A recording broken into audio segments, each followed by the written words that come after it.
autocratic rule of king.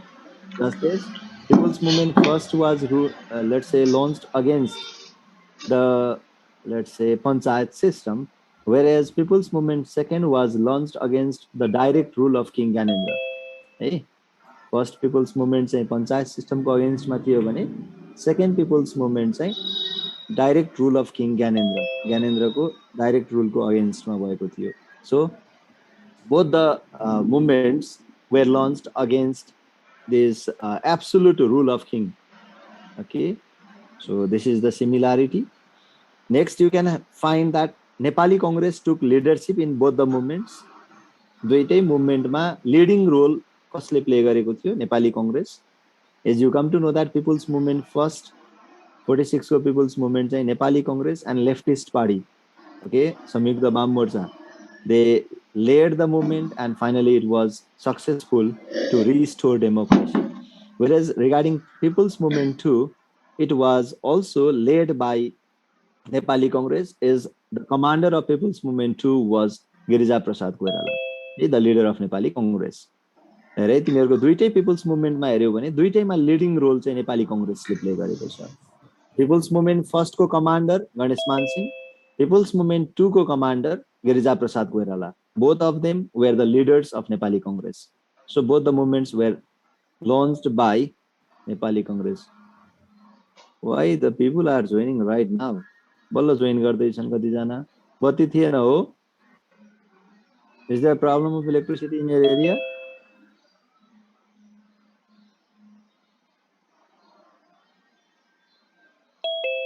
Khem Bhatta, Sonam Thapa, Palchin, Keshi, they have joined just now.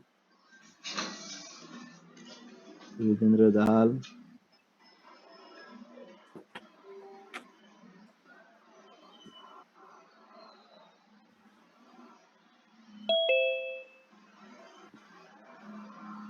You have unmute option as well, okay? If you have any queries, you can ask. Unmute option छ तिमीहरुलाई. ल हेर्ने त दुईटै people's मुभमेन्टको एउटा अर्को similarity भनेको Nepali Congress took the leadership. है दुईटै मुभमेन्टमा लिडरशिप कसले रोल प्ले गरेको थियो? नेपाली कांग्रेस. मैले अघि भनिसके फर्स्ट पिपल्स मुभमेन्टको कमान्डर र सेकेन्ड पिपल्स मुभमेन्टको कमान्डर, दुईटैको कमान्डर नेपाली कांग्रेसकै लिडरहरु थिए, Ganesh Man Singh and Girija Prasad Koirala. Okay, next you can see there was unity among political parties in both the movements, and there was active participation of people as well. दुईटै movement चाहिँ political पार्टिजहरुको United एफोर्टबाट भएको. जस्तो people's movement first Nepali कांग्रेसको के गणेश मान सिंहको घरमा भएको कन्फरेन्सबाट decide गरिएको, जहाँ चाहिँ लेफ्टिस्ट पार्टीहरु सबै थिए. साहना प्रधानको लिडरशिपमा चाहिँ all the communist parties were also participating in that conference, from where the decision was made. So communist party र नेपाली कांग्रेसको united effort बाट people's movement first successful भयो भने in terms of people's movement second there was 7 parties alliance. हिजो पनि हामीले पढ्यौं 7 parties alliance, 7 पार्टीहरुको alliance र Maoist, with their active, let's say, collaboration, with their united effort, people's movement were successful. Both the people's movement were successful, and there was active public participation as well. Okay, huge support from public was there to both the movements. दुईटै मुभमेन्टमा जनताको पनि राम्रो सहभागिता थियो. Okay, huge public participation was there. This is also the next similarity. Next, both the movements brought about many socio-political changes in the country. Okay, both of them were successful to meet their objectives. जस्तो people's movement first किन lunch भएको? Panchayat system in गर्न, political पार्टिजहरुलाई लगाएको ब्यान चाहिँ lift गर्नको लागि it was launched, so the objective was met. Whereas they brought about many socio-political changes in the country as well. Both the movements brought many socio-political changes. You can see the political and social changes like republicanism, federalism, inclusiveness. These are the major achievements brought by people's movement. So these were the similarities. Now if you have any queries related to any of the points, you may ask. दुईटै movement चाहिँ autocratic rule को against मा थियो.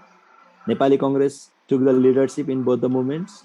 There was unity among political parties and both the movements were launched with active participation of public. Both the movements were able to attain their objectives, and finally, both the many socio-political changes in the country. These are the similarities between both the movements. Okay. Now we will be moving to the dissimilarities. What is the differences between them? Okay, let's talk about some differences between two movements. As you can see, People's Movement first was launched against partyless panchayat system, which was introduced by King Mahindra.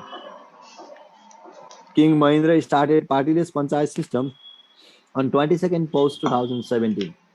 Okay, post 2017 22nd post 2017 मा lunch गरेको पार्टीलेस पञ्चायत सिस्टमको अगेन्स्टमा people's movement first भयो, मास movement one भने mass movement second was launch against the direct rule of king Gyanendra.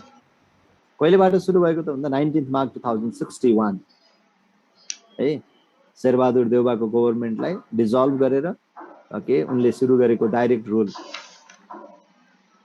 19 March 2061. Okay, this was launched against it.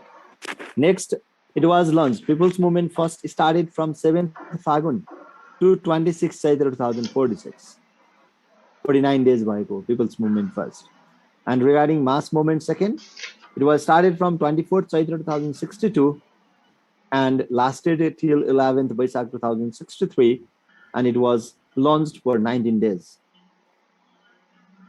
The difference you can see. Next, Ganesh Man Singh was the commander of People's Movement first, whereas Girija Prasad Koirala was the commander of Mass Movement second. This is the difference. You can see multi-party democracy was restored. A multi-party democratic system was restored. There was absolute monarchy during the time of Panchayat system. Panchayat system ma chahi rajaसँग सम्पूर्ण power थियो. Absolute monarchy was there. So absolute monarchy केमा change भयो? Constitutional monarchy मा change भयो. संवैधानिक राजतन्त्रमा change भयो. Okay. So absolute rule or absolute monarchy was changed into constitutional monarchy. Multi-party democratic system was restored by People's Movement first. Whereas second, People's Movement second was able to establish Loktantra. And later, monarchical system was ended from Nepal. नेपालबाट राजतन्त्र नै अन्त्य भएपछि चाहिँ त 15th Jesta 2065 मा. Okay, initially Loktantra was established and later monarchical system was ended from Nepal. Okay, these are the differences between People's Movement first and People's Movement second. Okay, you must know these points. If anything else is there, you have 1 minute time to ask. Otherwise, I'll proceed ahead with the next part. Similarities or differences?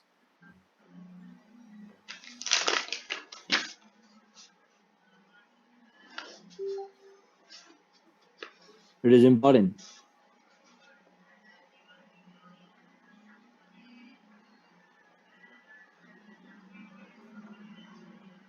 If you have any queries, you can unmute and speak.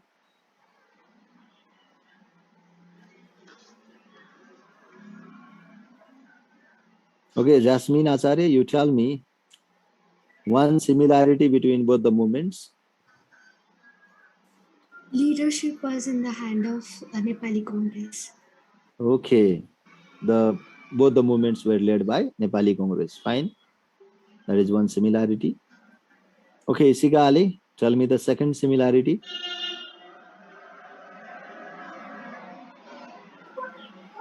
There was unity among political parties with public participation. Okay, both the movements were launched with active participation of people, and there was unity among political parties. Very good. Okay, Sakira, can you tell me the third similarity? Both movements were launched against autocratic rule of the king. Okay, yes. First People's Movement was launched against Panchayat system. Second was launched against direct rule of King Gyanendra. So both the movements were launched against autocratic, okay, nature or rule of king. Fine. Now regarding dissimilarity or differences, also it is very easy, as you can see in the screen, has been displayed there. Okay, now if you don't have any questions, we'll move to the next lesson.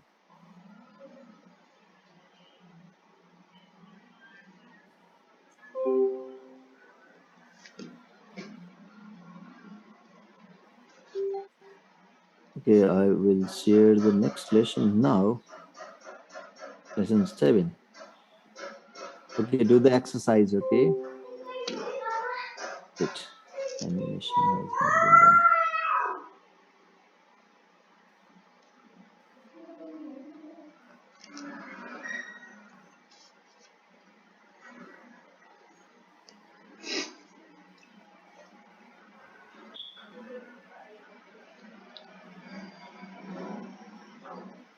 Just a minute, okay? I'm adding animation because once if all the points are presented together, you could not understand.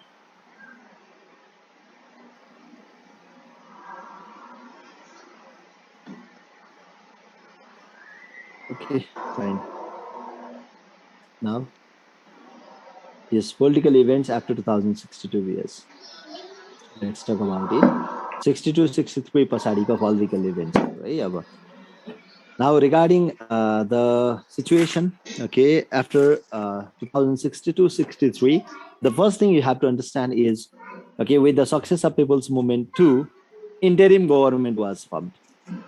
मैले क्लासमा पनि धेरैचोटि भनिरहेको छु, what is the meaning of interim government? The government that is formed until the new elected government is not, okay, let's say formed.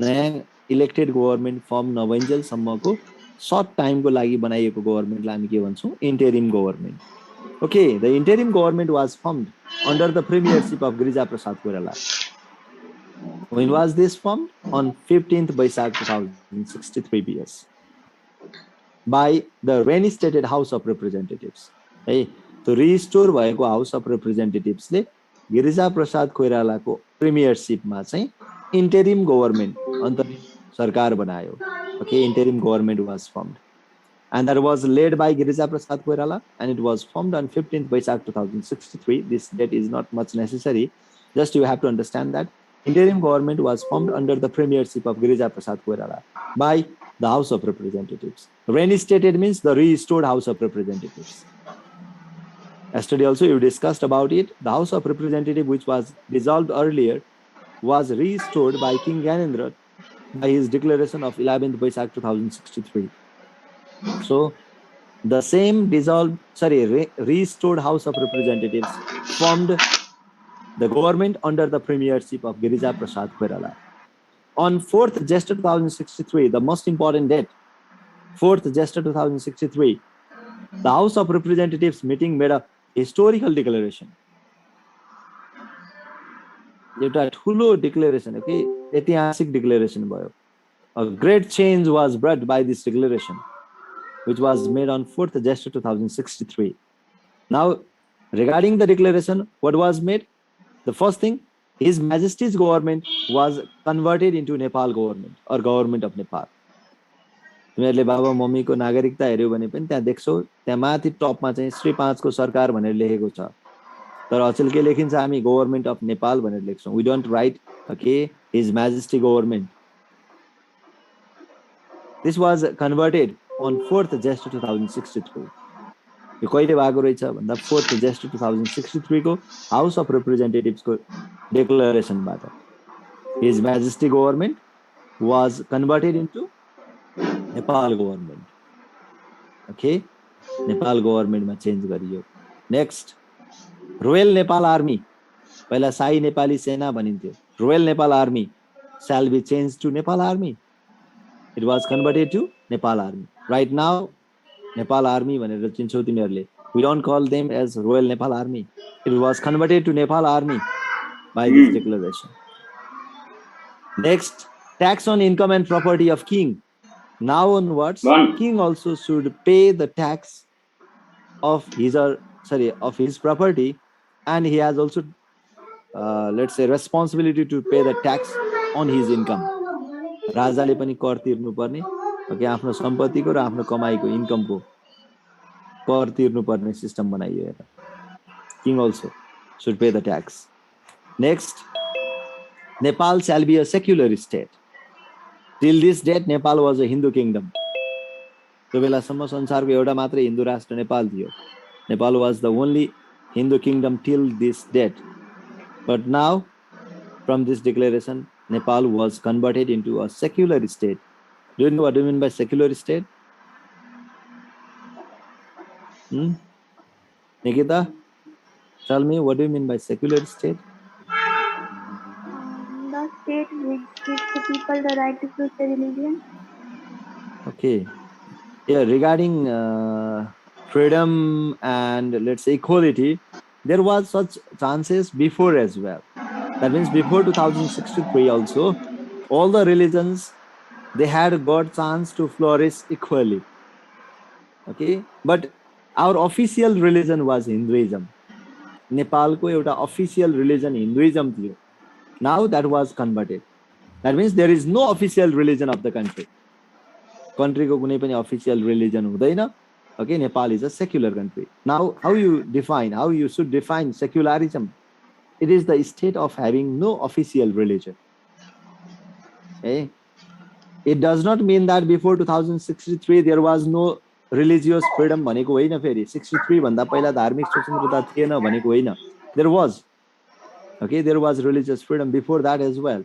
But Hinduism was the official religion. Now it was changed. Now there won't be any official religion. It was changed in 2063, 4th Jesta. Okay, Nepal was declared as a secular country. Besides, okay, there were many other declarations. As you can see, all the power regarding legislature shall be exercised by House of Representatives. Parliament को सबै power कसले exercise गर्ने? House of Representatives. किनभने हाम्रो कन्स्टिट्युसनमा national एसेम्ब्लीको पनि provision थियो. Okay, during that time there was no national assembly, so all the legislative power will be exercised by House of Representatives. This was the next declaration. The private property of king was made taxable. राजाको private property को कर तिर्नु पर्ने system बनाइदियो. Question could be raised in court against the king and royal family. Before that, in the court, any types of issues related to royal family and king was not allowed to be raised.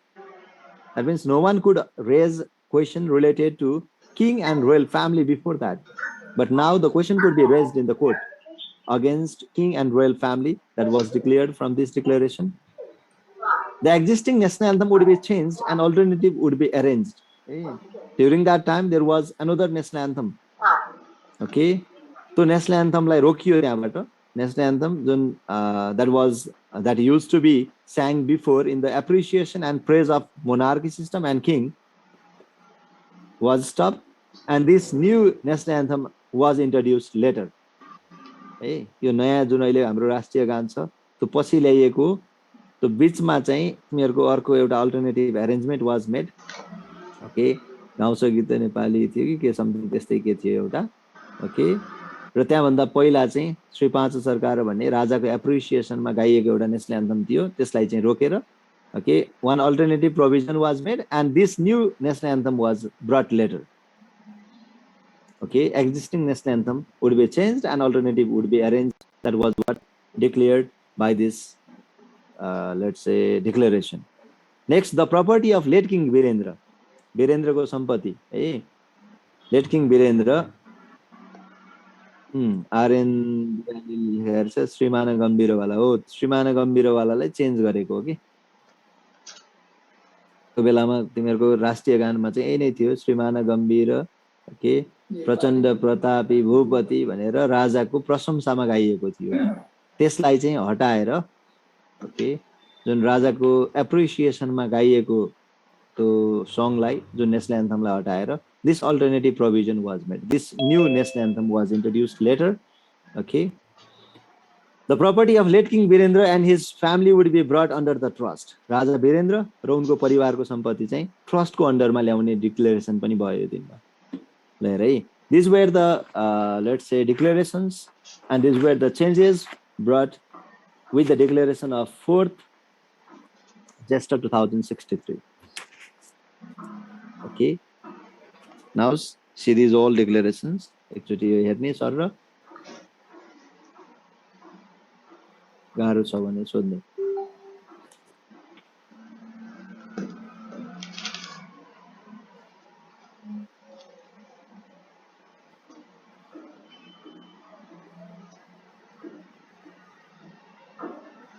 Okay, now finally, comprehensive peace accord was signed between Maoist and Nepal government on 5th Mangse 2063.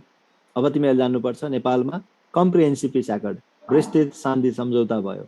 कहिले भएछ? 5th Mangse 2063 मा। Okay, and before that 8-point agreement was also made on 2nd Asar 2063.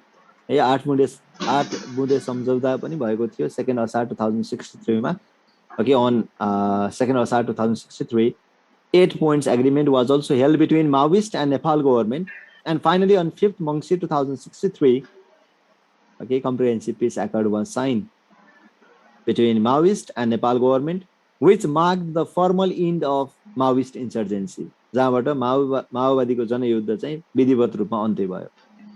Formally, okay, the Maoist insurgency came to an end. The Maoist combatants, जसलाई त्यो बेलामा People's Liberation Army जनमुक्ति सेना भनिन्थ्यो, Maoist combatants like, okay, as I have written, the Maoist combatants named as People's Liberation Army by CP and Maoist were kept in cantonment. We have already discussed about it earlier as well. Maoवादीका combatants like cantonment मा राखियो, and registration process was started. उनीहरुको registration र supervision कसले गर्यो? UNMIN ले गर्यो, United Nations Mission in Nepal. Okay, both Nepal army and Maoist combatants were supervised and monitored by United Nations Mission in Nepal. UNMIN Nepal army र माओवादीका कम्ब्याटेन्ट्सहरुलाई okay दुवैलाई monitoring गर्ने supervision गर्ने काम गरेको थियो। You can see this was the incident when the comprehensive peace accord was signed, which is known as the journey from bullet to ballot. Bullet भनेको बन्दुक, ballot भनेको भोट। ए बुलेटबाट ब्यालोटमा माओवादीको शिफ्टिङ भएको दिनलाई हामी भन्छौं comprehensive peace accord. The journey from bullet to ballot. You can see this was signed between Girija Prasad Koirala. The picture here, okay, he is Girija Prasad Koirala, and as you all know, Pushpakamal Dahal Prachanda is there, okay, in the picture. And these pictures were taken during the time of comprehensive peace accord. यी पिक्चरहरु त्यही comprehensive piece एक्टको समयमा लिएको पिक्चरहरु हो। यहाँ हेर्न सक्छौ comprehensive peace act sign गर्दाको दिनको अलिकति छोटो भिडियो पनि छ। It is there as comprehensive peace act it was signed between Maoist and Nepal government, okay, in which Pushpa Kamal Dahal sign from the side of Maoist, whereas Girija Prasad Koirala sign from the side of government of Nepal. र यसले formally 10 वर्ष लामो Maoist insurgency चाहिँ end भयो। Now you can see the video, the incident in which, okay, especially the peace accord was signed. यो भिडियोमा तिमीले देख्न सक्छौ कम्प्रिहेन्सिभ पिस एक्ट कसरी साइन भएको थियो। प्रधानमन्त्री श्री गिरिजा प्रसाद कोइरालालाई आसन ग्रहणको निम्ति हार्दिक अनुरोध गर्न चाहन्छु। कमरेड प्रचण्डको नाम मैले यसअघि नै उद्घोष गरिसकेको छु। उहाँहरू दुवैजनालाई आसन ग्रहणको निम्ति म हार्दिक अनुरोध गर्न चाहन्छु।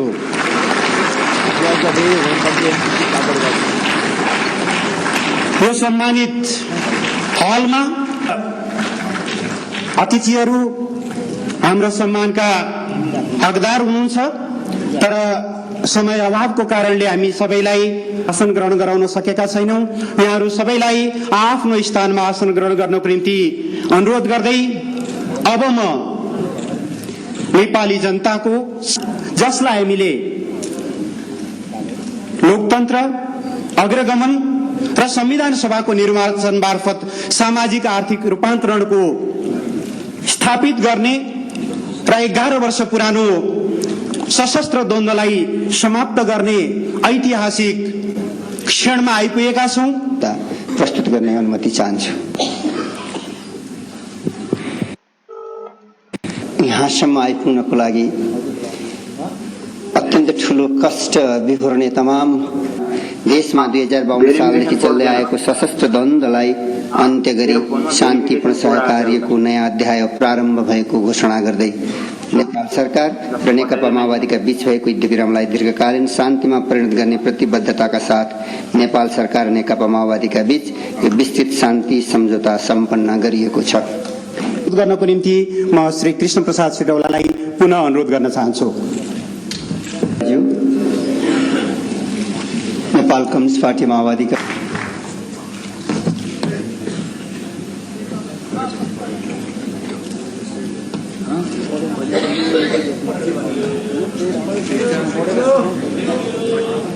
राष्ट्रिय अनुगमन समितिका अध्यक्ष प्राध्यापक डाक्टर वीरेन्द्र मिश्रलाई पनि माथि आइदिनु।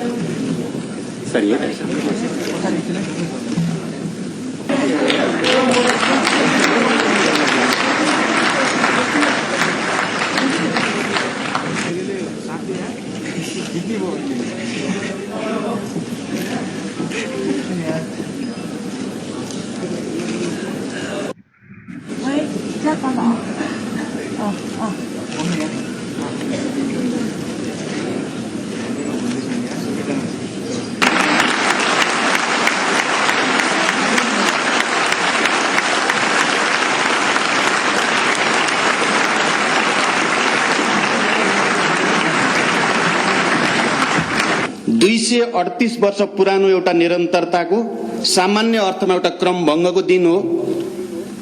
पिछडिएको स्थितिमा राख्न चाहने तमाम प्रतिगामी तत्त्व र विचारको पराजयको दिन पनि हो।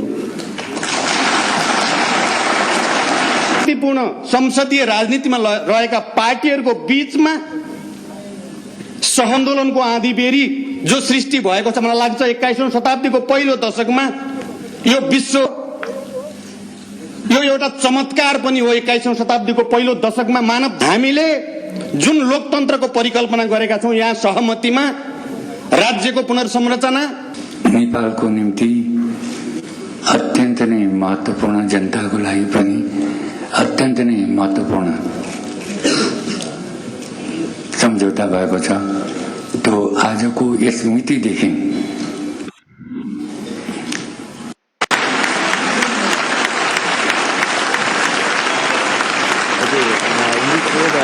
was signed, okay, between the parties. 238 वर्ष पुरानो एउटा निरन्तरताको जनताको लागि पनि अत्यन्त नै महत्त्वपूर्ण गरेर So today we won't go ahead than this. This is all for today. See you tomorrow. Okay, bye bye.